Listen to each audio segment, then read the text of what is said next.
வணக்கம் மக்களே. தண்ணீர் குடிப்பதனால உண்டாகக்கூடிய நன்மைகள் தெரிஞ்சுக்கலாமா? உடலில் 80% தண்ணீர் நிறைஞ்சிருக்கு. எனவே நம்மளுடைய உலகில் நம்ம இல்லாவிட்டால், அதாவது தண்ணீர் இல்லாவிட்டால் கண்டிப்பாக வாழ முடியாது. ஆனால் தண்ணீரின்றி நம்ம வாழணும்னு நினச்சிங்கன்னா உங்களுடைய உடல் அப்படின்றது ரொம்பவே மோசமாயிடும். ஒரு 4 நாள் நம்மளால தண்ணி குடிக்காமல் இருக்க முடியுமா? முடியாது.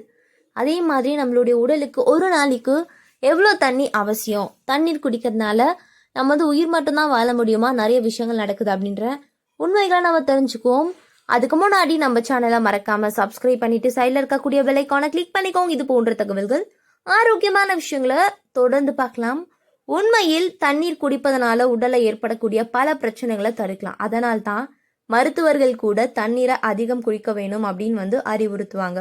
மேலும் மனித உடலுக்கு ஒரு நாளைக்கு 8 டம்ளர் தண்ணீர் போதுமானதா இருக்கலாம். ஆனா அது நிச்சயம் போதாது. ஏன் அப்படின்னா நம்ம வெளியே வேலைக்கு செல்வது, பயணம் மேற்கொள்வது போன்றவற்றை செய்தால் 8 டம்ளர் தண்ணீர் என்பது குறைவு தான். ஆகவே குறைந்தது 3 லிட்டர் தண்ணீராவது ஒரு நாளைக்கு கம்பல்சரி எடுத்துக்கணும் அப்படின்னு சொல்றாங்க. அதுக்கு மேல கூட நம்ம எடுத்துக்கலாம். இவ்வாறு குடிப்பதனால உடலானது நன்கு செயல்பட்டு, அதிலும் கோடைக்காலம் என்றால் குறைந்தது 4 லிட்டர் தண்ணீராவது நீங்க குடிக்க வேணும். இப்போது தண்ணீர் குடிப்பதனால என்ன மாதிரியான நன்மைகள் நமக்கு வரப்போகுது? ஸோ எனர்ஜி கிடைக்குங்க.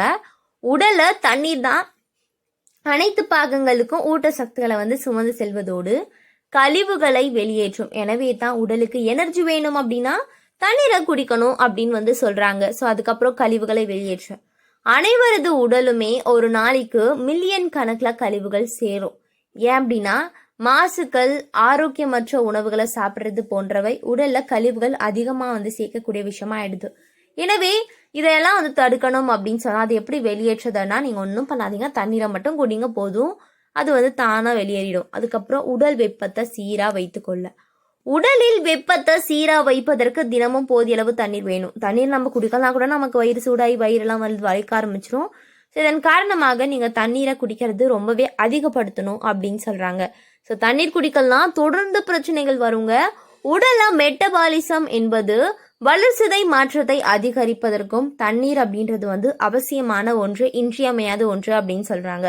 ஸோ 80% தசைகள் நீரால் சூழப்பட்டிருக்கு. எனவே போதிய தண்ணீர் உடல்ல இல்லாவிட்டால் தசைகள்ல பிடிப்புகள் அதிகரிக்கும். ஏன் அப்படின்னா நீங்க பாத்தீங்கன்னா பருகக்கூடிய தண்ணீர்ல தான் அதிகமான விஷயங்கள் காணப்படுது. உடலை ரொம்ப ஆரோக்கியமா வச்சுக்க, தசை பிடிப்புகள்லாம் இல்லாம இருக்க, அதுக்கப்புறம் பொலிவான சருமம் வேண்டும் அப்படின்னா கூட நமக்கு தண்ணீர் அப்படின்றது அவசியம். முகத்துல முகப்பருக்கள், பிம்பிள் போன்றவை அதிகப்படியான அழுக்குகள் மற்றும் எண்ணெய் காரணமாக தான் ஏற்படுது. எனவே இத்தகைய அழுக்குகளை வெளியேற்றுவதற்கும் பருக்கள் வராமல் இருக்கவும் தண்ணீர் அதிகம் குடிக்க வேணும் அப்படின்னு சொல்றாங்க. பொதுவா வயிறானது உணவுகளை செரிப்பதற்கும் நொதியை சுரக்கும். அது மிகவும் சத்து அமிலத்தன்மை நிறைந்தது. எனவே அதன் அமிலத்தன்மையை குறைப்பதற்கு அடிக்கடி தண்ணீர் குடிக்கணும். இல்லைனா வயிறை நமக்கு அரிக்க ஆரம்பிச்சிடும். ஸோ மக்களே, நிறைய விஷயங்கள் இருக்கு தண்ணீரை குடிக்கிறதுனால. ஸோ தண்ணீரை அதிகமாக குடிங்க, ஆரோக்கியமா இருங்க. இது போன்ற தகவலை தொடர்ந்து கேட்க சப்ஸ்கிரைப் பண்ணிக்கோங்க. நன்றி, வணக்கம்.